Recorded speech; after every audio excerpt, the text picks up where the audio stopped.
स्वतंत्रता दिवस आ रहा है, तो बच्चों आज मैं आपको हमारे तिरंगे की कहानी बताना चाहती हूँ।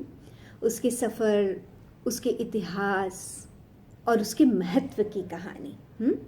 इसके बाद आप इसके बारे में और पढ़िएगा और जानकारी इकट्ठा कीजिएगा, ठीक है।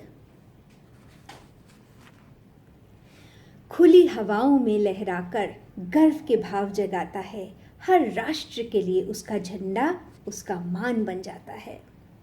कुछ देश अपने झंडों में अपना इतिहास बताते हैं, तो कुछ समुचित सोच को अपने झंडे में दर्शाते हैं। झंडा फहराने की प्रथा सदियों सदियों पुरानी है। इसकी बनावट, इसकी सजावट कहती अनगिनत कहानी है। देवी देवताओं की भी जब स्थापनाएं करी जाती थीं, साथ में उतनी ही पूजनीय उनकी पताकाएं फहराई जाती थीं। झंडे व्यक्तिगत शक्ति का संकेत भी हुआ करते थे। कभी राजसी साज सज्जा, कभी धर्म कार्य में प्रयोग होते थे। युद्ध भूमि में ये झंडे सेना की पहचान बन जाते थे और शांति के समय में यही झंडे मैत्री ऐलान सुनाते थे। हमारे तिरंगे की कहानी वीरता उत्साह की कहानी है। वीरों के त्याग, तपस्या के किस्से इसे याद मुँह जबानी है। इसका तो इतिहास लिखा है संग्रामों की सियाही ने, पन्ने भरे पड़े हैं इस पर आज़ादी की कहानी के। ये पन्ने नहीं, वे पर्दे हैं, चित्र जिन पर उभर कर आते हैं अब तक की इसकी यात्रा का संपूर्ण इतिहास बताते हैं। तो क्या है इतिहास? अंग्रेजी शासन से पहले हर रजवाड़ा अपना झंडा फहराता था, पर इन सब में कोई एक अखिल भारतीय रूप नजर नहीं आता था। इतिहास के पन्नों ने ली करवट। सन 1857 आया, जो अपने संग प्रथम भारतीय स्वाधीनता संग्राम को लाया। इस गुनगुने माहौल में जन्मा हमारा स्वदेशी आंदोलन। स्व और स्वदेश के लिए इस समय तड़पने लग गया हर एक मन। ऐसे में प्रस्ताव उठा कि झंडा एक हमारा हो, भारत की सोच इरादों को दुनिया को बतलाए। जो ज़रूरत थी ऐसे झंडे की जो देश भावना का प्रतीक बने, जो लीग ऑफ नेशंस में चेहरा बनकर हमारा प्रतिनिधित्व करे।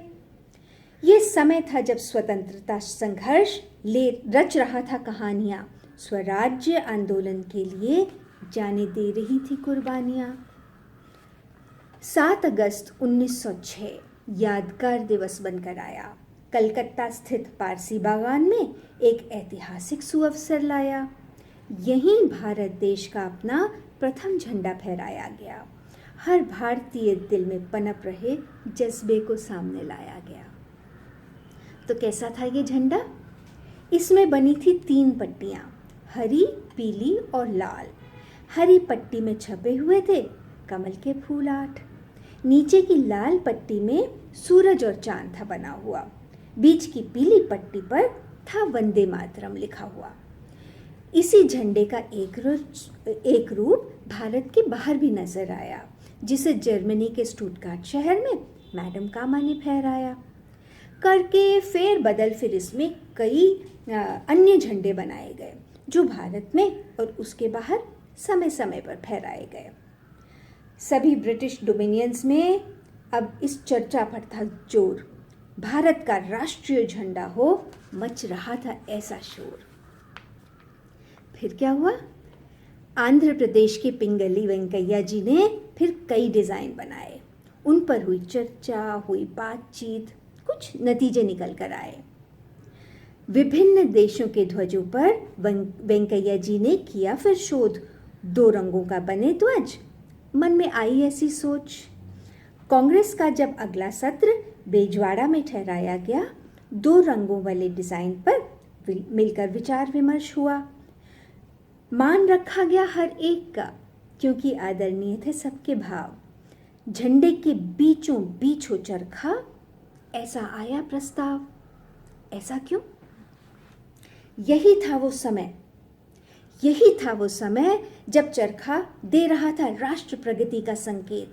दुनिया को बता रहा था कि स्वाधीनता के भाव से भरा है हर एक।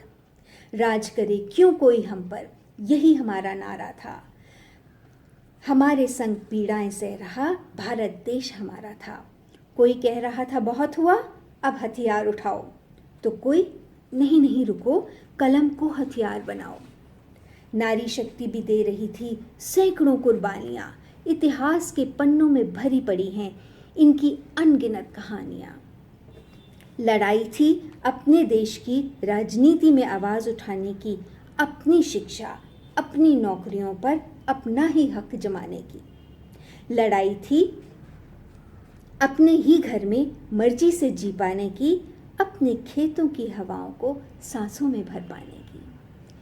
ऐसे में चरखे ने बोला, समय है आगे बढ़ने का, स्व के लिए आवाज उठाने और लड़ाई लड़ने का। प्रबल हो रही भावनाओं को दुनिया के सामने लाना था।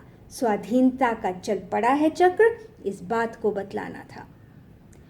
वेंकैया जी ने 3 रंगों से डिजाइन झंडे का बनाया और फिर उसके बीचों बीच चरखे को बिठाया।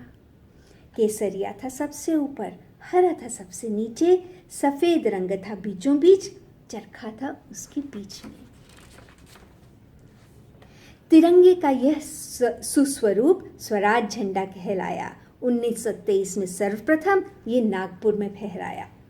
स्वराज की भावना लिए खड़ा था, स्वराज की जिद पर अड़ा पड़ा था। इरादों का सर ऊंचा करके स्वराज की मांग पर अड़ा खड़ा था। सबको प्रिय लग रहा था ये।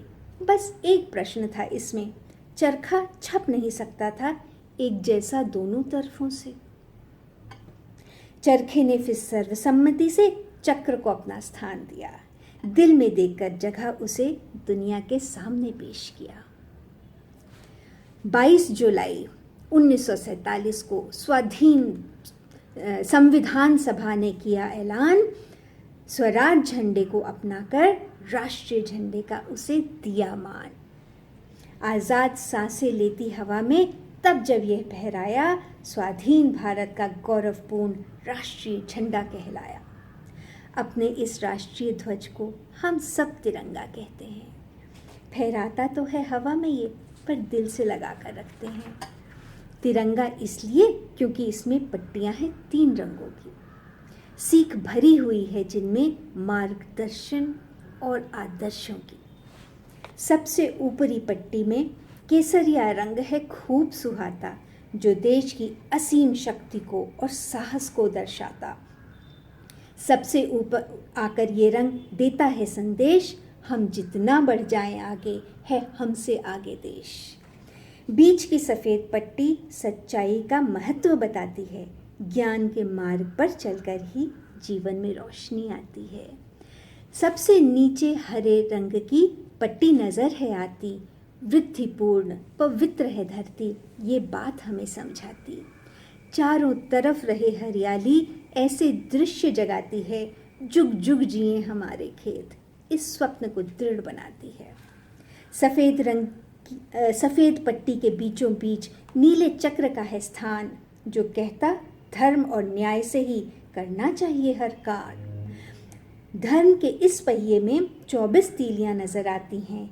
जीवन है गतिशील, यही बात हमें समझाती है। 24 घंटे दिन और रात जीवन को आगे चलना है। कहती हैं मत रुको अभी, हमको तो आगे बढ़ना है। खादी विकास और ग्रामीण उद्योग आयोग इसे बनाता है। कपास और रेशम इसके लिए उपयुक्त माना जाता है। यह तिरंगा हमारी आशाओं आकांक्षाओं को दर्शाता है, राष्ट्र के गौरव को जुटाती हमारी कथा बताता है। इसलिए हमें देखना चाहिए इसे गरिमा और सम्मान से, क्योंकि ये है शान हमारी और हमारी शान है इससे। इसे फहराकर देश के प्रति सम्मान प्रकट हम करते हैं। कभी पकड़कर इसे हम अपनी निष्ठा की शपथ लिया करते हैं। अपने मान और सम्मान का हल्ला नहीं मचाया जाता है, इसलिए चुपचाप तिरंगा ऊंचा फहराया जाता है। यूं तो हर एक देश का झंडा उसका मान दर्शाता है, पर हमारे मन में हमारा तिरंगा सबसे ऊपर नजर आता है। जय हिंद।